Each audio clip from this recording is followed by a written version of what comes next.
Hi, I'm doing my first review of Trillium Scaled, which I've had a bunch of times before. I actually had the first ever batch, and it was the first IPA they ever brewed at their facility in Canton, Massachusetts. But this one has the new fermentation profile that they're applying to a lot of their beers right now.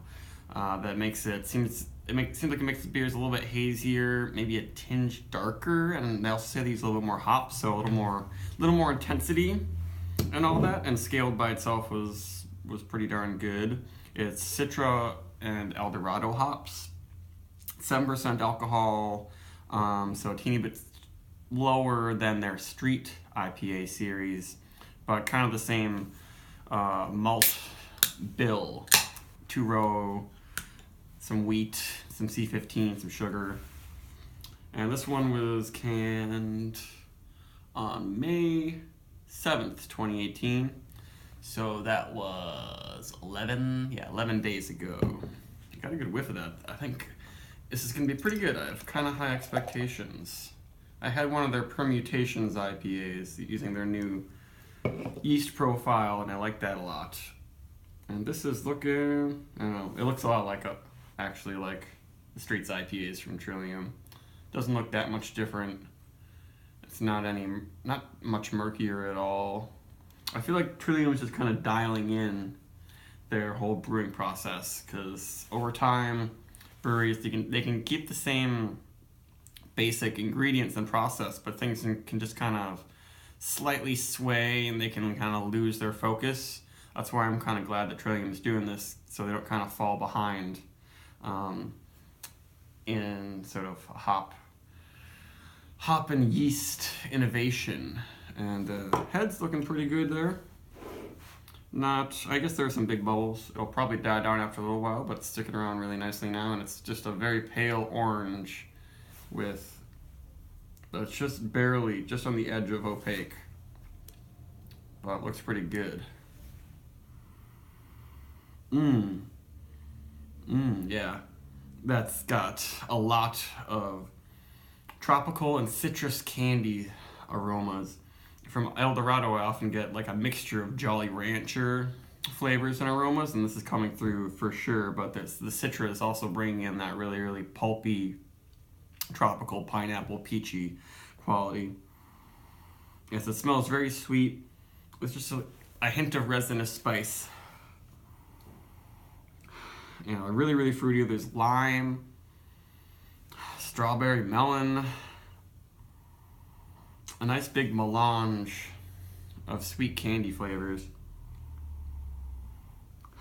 Not really anything green going on, just that slight resinous spiciness, slight woodiness maybe. That smells really nice.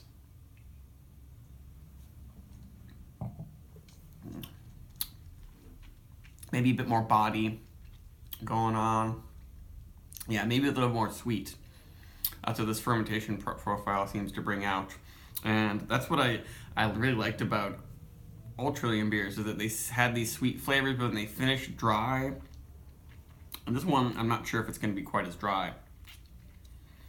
It still tastes very Trillium, but it has this lingering, really juicy flavor. It tastes like I just drank some V8 Splash, so it was like orange, mango, pineapple, cocktail blend. And there's not very much bitterness.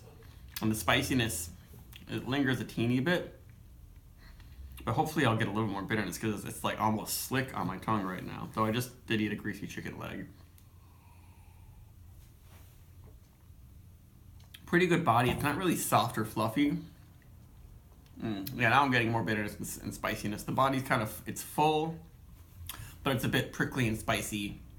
Yeah, now I'm getting more of a woodsy, tea-like, spicy bitterness coming in the finish that is definitely necessary, because it's so fruity and sweet at first. Yeah, a little bit of a muskiness, resinous quality, reminiscent to a little bit of marijuana, perhaps.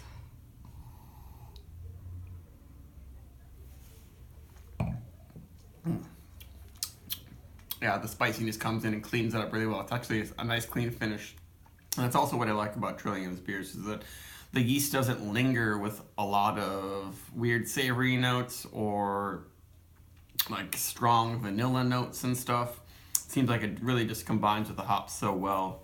This one might not have as much like cotton candy, like juicy fruit bubblegum type notes. That might be something that's left a little bit, excuse me, in their now they're using their new fermentation profile, whatever exactly that means.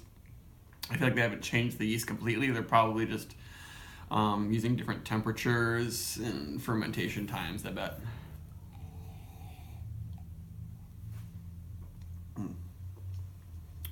Yeah, that is really nice. It's now finishing pretty dry and clean. Now there's just like a lingering sort of watermelony, strawberry, grapefruity type thing. Not too grapefruity, but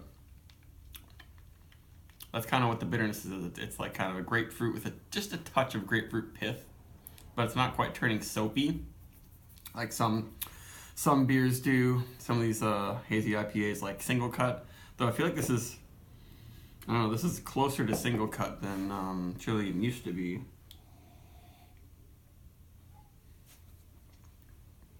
But I think it probably is an improvement. I think most people are gonna like this new way of fermentation they're doing at Trillium. Seems like it's creating just a bit denser of a beer, more intense flavors a little bit. Even though, I mean, I've loved Trillium, almost every batch I've gotten from Trillium. But I did have a Fort Point actually a couple months ago that was not perfectly hazy and had some chunks. That one was a little bit messed up, but it was still a really tasty beer. And I think this new style is just keeping them, you know, at the cutting edge of making awesome beers. And I would highly recommend this one if you want a big candied fruit forward experience, but then you want to still kind of finish a little bit dry and spicy, not to be super sweet and kind of messy in the finish. It finishes nice and clean. This is something that you could have if you want to be maybe slightly refreshed, but a lot of these hazy IPAs, it's like, oh my gosh, they're so sweet and they're so thick, or they have this really messy finish with the yeast that they aren't refreshing and they're a little hard to put down. But this one is not, and the hop aroma is really big in this, I have to say. Bigger than many breweries who make so-called double dry hopped and triple dry hop beers, but I feel like they've just figured out how to make their yeast work more for the hops. You know, they push it out there and make it a little denser so it carries more resin and more punch on the palate, but it's still very mild in the actual IBU measurable bitterness. I'd give this 4.25 at least. I think it's a step up for Trillium, and it's highly recommended. I can't wait, I guess, to try the double dry hopped versions of this and other beers with the new fermentation profile. That should be exciting. I guess maybe I'll start revisiting some of my Trillium beers that I've reviewed over the past 3 years, and that should be fun. Goodbye.